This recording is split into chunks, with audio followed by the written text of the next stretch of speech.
ہمیں یہ بتایا جا رہا ہے کہ اس الیکشن میں 96 اور 99% ٹرن آؤٹ رہا ہے۔ ہم پاکستان کے عوام سے پوچھتے ہیں،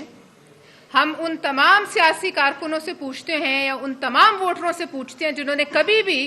بلکہ صرف پاکستان نہیں برے صغیر کے کسی الیکشن میں آپ ہمیں 96, 99 اور 100% کا ٹرن آؤٹ دکھا دیں۔ اگر یہ سمجھتے ہیں کہ ہم یہ مان لیں گے یا پاکستان یا کشمیر کے عوام یہ مان لیں گے کہ ذاتی طور پر نون لیگ کے حق میں پوری کشمیر کی عوام جو ہے وہ امٹ پڑی ووٹ ڈالنے کے لیے، تو یہ ان کی خام خیالی ہے۔ نون لیگ کے لیے محبت جو ہے اس کے دریا امنڈنا شروع ہو جائیں، اور وہ بھی کشمیر میں ان کے رول کے بعد، تو یہ قیامت کی نشانی۔ اس 2 نمبر الیکشن کے بعد یہ ضرور کہا جا سکتا ہے کہ سیاسی قیامت دور نہیں ہے، اور جب اس ملک میں جو زیادہ دور نہیں سیاسی قیامت کے آثار نظر آئیں گے، تو یہ جو ووٹ چوری کرتے رہے ہیں ان کے اپنے ہاتھ گواہی دیں گے کہ ہاں ہم نے ان ہاتھوں سے ٹھپے مارے ہیں اور لوگوں کا مینڈیٹ چوری کیا ہے۔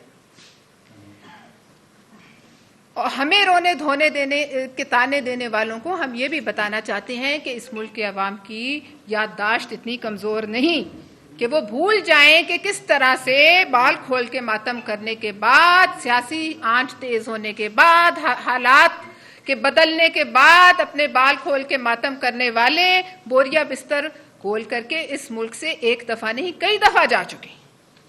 پاکستان پیپلز پارٹی کے حصے میں اللہ کا شکر ہے اس قسم کی کوئی ذلت نہیں آئی کہ وہ اپنے لوگوں کو چھوڑ کر عوام کے بیچ میں سے بوریا بستر گول کر کے یہاں سے راتوں رات بھاگ جائیں۔ پاکستان پیپلز پارٹی کے لیڈران نے اگر بیماریاں کاٹی ہیں تو اسی ملک کی جیلوں میں، اگر انہوں نے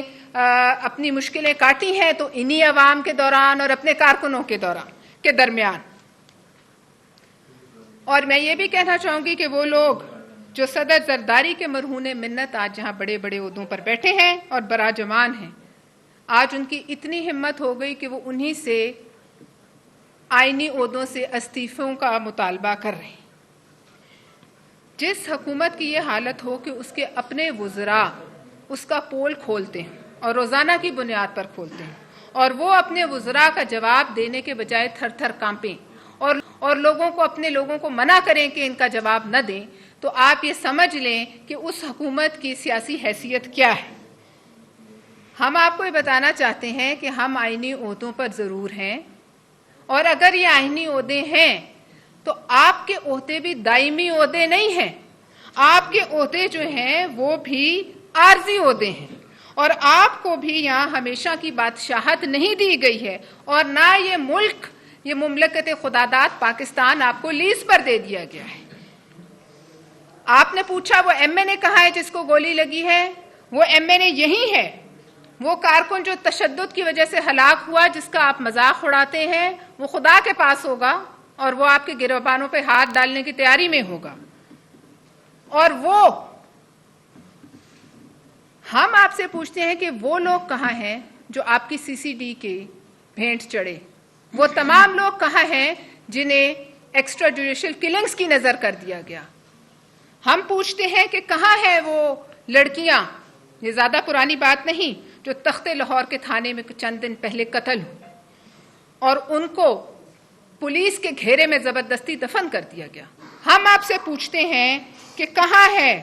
وہ ذہنی معذور لڑکی جس کو تخت لاہور کے تھانے میں ایک ایس ایچ او 2 دن تک زیادتی کا نشانہ بناتا رہا؟ کہاں ہے وہ سب؟ ہم آپ سے سوال کرتے ہیں۔ ہم یہ بھی کہنا چاہتے ہیں کہ نون لیگ جس حکومت پر اترا رہی ہے، جو حکومت بنانے جا رہی ہے، وہ ایک متنازع حکومت ہوگی اور تاریخ میں رہے گی، اور ان کے پاس کوئی اخلاقی جواز نہیں ہوگا کہ یہ کسی آئندہ آنے والے عوامی دباؤ کا سامنا کر سکیں، کوئی مذاکرات کر سکیں، نہ یہ فریق بن سکتے ہیں، نہ یہ ثالث بن سکتے ہیں، اور نہ آپ یہ یاد رکھیں کہ ان کے جیتنے والے امیدوار اپنے اپنے حلقوں میں جا کر جیت کا جشن بھی نہیں منا سکیں گے انشاءاللہ، وہ اسلام آباد میں ہی رہیں گے۔ ہر تھوڑی دیر بعد ان کے پیادوں کا ٹولہ ٹی وی پر آتا ہے اور سندھ کی عوام کا دکھڑا روتا ہے، یہ ان کی بوکھلاہٹ کا ثبوت ہے۔ ہم یہ کہنا چاہتے ہیں، ریکارڈ پر آنا چاہتے ہیں کہ ہم نے پری پول الیکشن کے دن والی ریگنگ اور پوسٹ پول ریگنگ، ہم نے تمام ریگنگ کی کئی سو جو ہے شکایات وہ رجسٹر کروائی ہیں، اور یہ رانا ثناء اللہ صاحب کو ہم تمام اپنا جو ہے ریکارڈ بھیجنے کو تیار ہیں تاکہ انہیں پتہ چل جائے۔ ہم یہ بھی کہیں گے کہ الٹی گنتی کے نام سے ان کی سانسیں اکھڑ جاتی ہیں، اور یہ جو دھاندلی کی نتیجے میں حکومت بنائیں گے کشمیر میں اور دھاندلی کی روایت ڈالیں گے تو ان کی اس دھاندلی کے نتیجے میں حکومت کے نیفے میں ہی پستول چل جائے گا۔ ہم آخر میں یہ کہنا چاہوں گی کہ ہم آپ کے اتحادی ضرور ہیں، ہم آپ کے غلام نہیں ہیں۔ آپ کو غلامی کی عادت ہوگی، لیکن ہم آپ کی ہر بات کا جواب دیں گے، ہمیں بخوبی آتا ہے۔ آپ اینٹ ماریں گے تو ہم پتھر سے جواب دیں گے۔